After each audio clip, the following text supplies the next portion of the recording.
আজকে হচ্ছে আরাফার দিন, চলো আরাফার দিন তোমাকে ভালো কিছু শেখাই। লা ইলাহা ইল্লা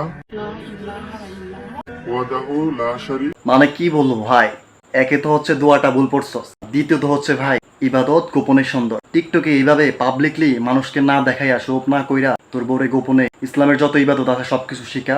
আল্লাহ দেখলেই হলো, ইবাদত গোপনে সুন্দর। আর বিশেষ করে ভাই একটা তোর সাজেশন দিই, তোর বউকে সবার আগে পর্দা করানো শিখা। বিয়ের আগে তার মা বাবার উপরে দায়িত্ব মেয়েকে সঠিকভাবে পর্দা করে চালানো, বিয়ের পর স্বামীর উপর দায়িত্বটা চলে আসে। সো ভাই তোর যদি ভালো চাস, কবর তলে যদি আল্লাহর কাছে হিসাব দিতে না হয়, ভালো কাজ করতে চাস, আল্লাহর মন জয় করতে চাস, তাহলে অবশ্যই ভাই সবার আগে বউরে পর্দা করা, বউরে পর্দা করানো শিখা। পাবলিকলি আর আনিস না, তাহলে ভাই আল্লাহ খুশি, সংসারে এমনিতে অটোমেটিক শান্তি চলে আসবে। এইভাবে শো করলে ভাই একটা বছর একটা সময় দেয় দেখবি 2 বছর 3 বছর 4 বছর পর তোর সংসারটা টিকবো না। মানুষের বদ নজর, চোখের নজর খুব খারাপ।